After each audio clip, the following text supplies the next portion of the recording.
لیکن میں نے حلف اٹھا کے آپ کو کہا کہ مظفر آباد کے لوگوں، کشمیر کے لوگوں، آپ کے ساتھ ہم بے ایمانی نہیں کریں گے، نہ کسی کو کرنے دیں گے، نہ بے ایمانی کریں گے۔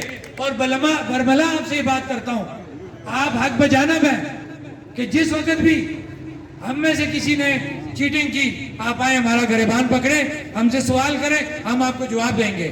مس انڈرسٹینڈنگ تو ہو سکتی ہے لیکن چیٹنگ آپ کے ساتھ نہیں کوئی کر سکتا، لہٰذا آپ کا حق ہے کہ آپ ہم سے پوچھیں کہ بھئی یہ بات آپ نے کیوں کی، ہم آپ کو اس کا جواب دیں گے۔ اگر ہم آپ کو قائل کر سکے تو آپ مانیں گے بات، نہ قائل کر سکے تو آپ بھرے چوک میں کہنا کہ یہ بے ایمان لوگ ہیں، انہوں نے ہمیں بیچا، اس طرح ہمیں بیچا۔ لہٰذا میں بار بار یہ بات کرتا ہوں کہ خود اپنا فیصلہ خود کرو، کسی کی باتوں میں مت آؤ۔ یہ آپ کے حقوق کی بات ہے، آپ کا اپنا حق ہے، سستی بجلی، سستا آٹا، یہ مظفر آباد آپ کا ہے، اس کا فیصلہ آپ نے کرنا ہے۔ اپنے فیصلے کو اپنے ہاتھ میں رکھتے ہوئے خود اپنے حقوق کا جو ہے وہ تحفظ کریں، خود انہی کا جو ہے جو بھی آپ نے اس کا فیصلہ کرنا ہے وہ آپ خود کریں گے تو آپ اس میں کامیاب ہوں گے۔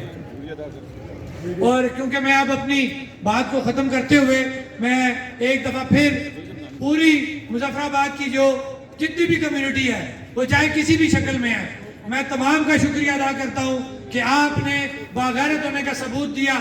اور میں بار بار کہوں گا ان اداروں کو، ان حکمرانوں کو، آؤ اس وقت بھی دیکھ لو کتنے لوگ یہاں موجود ہیں، تمام کرسیاں فل ہیں، اور ہمارے لوگ اپنی بات، اپنا حق لینے کے لیے بالکل 5 گھنٹے ہو گئے یہاں پہ بیٹھے ہوئے ہیں۔ قدم بڑھاؤ، ہم تمہارے ساتھ ہیں، قدم بڑھاؤ۔ ہم تمہارے ساتھ ہیں۔ میری بات کلوز ہو چکی ہے۔ ایک دفعہ پھر آپ کا شکریہ۔ 12 بجے 31 تاریخ پریس کلب کے آگے پیش ہوں تاکہ وہاں پہ جب اکٹھے ہوں گے تو ان بلوں کا جو ہم نے جو اصل جائے مقام ہے وہاں پہ پہنچانا ہے اور ایک اچھے طریقے سے پہنچائیں گے۔ تو میں حفیظ حمدانی صاحب کو جو ہمارے میڈیا کو ڈیل کرتے ہیں ان سے ریکویسٹ کروں گا وہ آ کے تمام لوگوں کا شکریہ ادا کریں۔